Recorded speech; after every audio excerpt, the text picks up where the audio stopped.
Tumemwona huyu mwanamke. Mimi naitwa Lucy Anthony Michael, ni mkazi wa Yombodovia.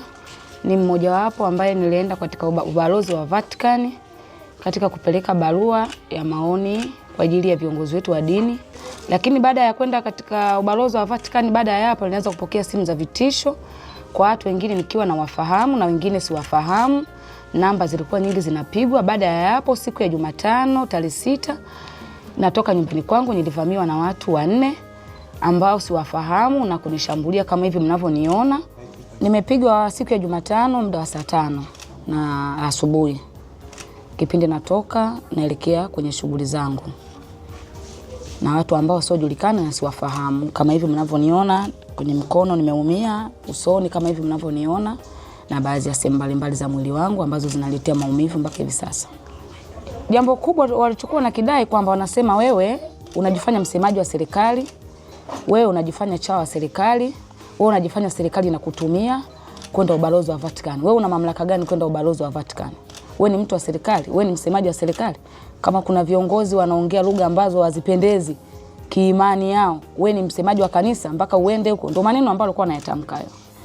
Nilivyotokewa na matatizo hayo, nilienda kuripoti kituo cha polisi cha Makangalawe ili nishachukua labi, na mpaka hivi sasa naomba nisaidiwe kwa ajili ya usalama wangu, serikali nisaidie kwa ajili ya usalama wangu. Lakini mpaka hivi sasa hali yangu ya kiusalama naona ipo chini, na mimi kiangalia na familia naishi. Kwa hiyo naomba nisaidiwe kutokana na hali yangu ya kiusalama. Nashindwa hata kutoka kutembea, nashindwa.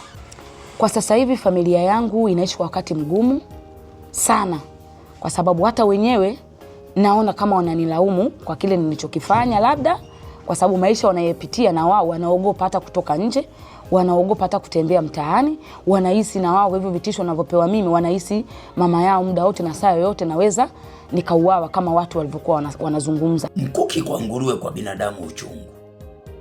Hivi kusudi la huyu mwanamke pamoja na wenzake wale kwenda Vatican kumshtaki Padri Kitima kwa kosa gani? Je, Padri Kitima kupinga utekaji, kuikosoa serikali pale inapokwenda kinyume dhidi ya utu na ubinadamu ndio kosa la Padri Kitima hilo? Kupinga utekaji, kupinga dhuluma, kuishauri mamlaka ndio kuchanganya dini na siasa? Ndio kuingiza dini kwenye siasa? Je, vipi wakina Elia? Elia alipoona Mfalme Ahabu amemuua Naboth ili aweze kumiliki shamba lake, Elia ni mtu wa Mungu. Kulikuwa kuna sababu yoyote ya Elia kumwendea mfalme ambaye ni mwanasiasa yuko serikalini? Sababu wote walioko serikalini wanasiasa, manake dini haitakiwi kuingilia. Elia alienda akamwambia Mfalme Ahabu, umeua ili utawale, umeua ili utamalaki shamba hili. Je, Elia alichanganya dini na siasa? Biblia inatuambia alichanganya dini na siasa. Yohana Mbatizaji alipoona Herode amemuoa mke wa ndugu yake Filipo, alimfuata akamwambia, si vema kumuoa au kumchukua mke wa ndugu yako, si vema, si vizuri.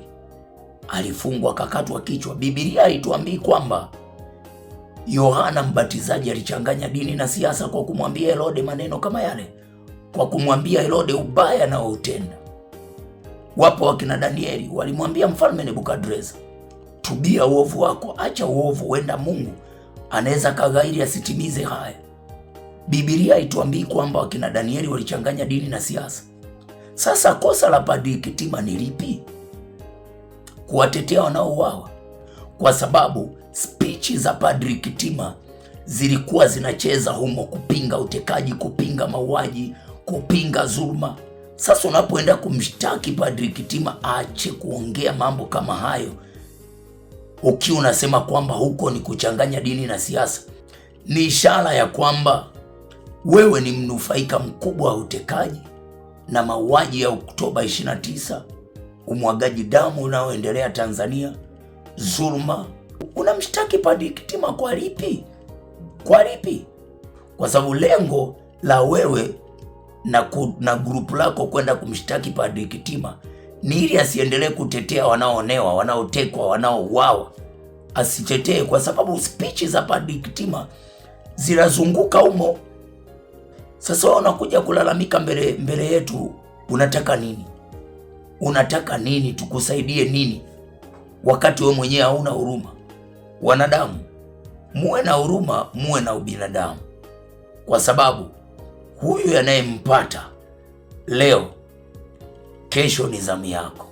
Hata ujifanye chawa wa hao wanaoteka na kuua, ila ipo siku yatakugeukia. Na huyo ambaye anajiita anaua na kuteka, ni swala la muda tu. Haya mambo huwa yanageuka, kuna siku yatageuka, yatakuwa juu yake. Na yatakapokuwa juu yake, asije kwanza kulalamika, kama kitabu cha Mithali sura ya 21 mstari wa 13 anasema, azibaye masikio yake asisikie kilio cha maskini, yeye naye atalia lakini hatasikiwa. Kama vile ambavyo usikii kilio cha watu maskini, cha wanaoonewa, ujue na wewe akikukuta hutasikilizwa. Huenda watu wataweka sherehe na kufurahia sana. Wanadamu, ubinadamu kabisa ni kuwa na utu na ubinadamu. Acheni kushupaza shingo zenu, acheni kujizima data. Hii dunia inazunguka, hata ujione umejiimarisha vipi, lakini kuna siku utakuja kuwahitaji watu. Amen.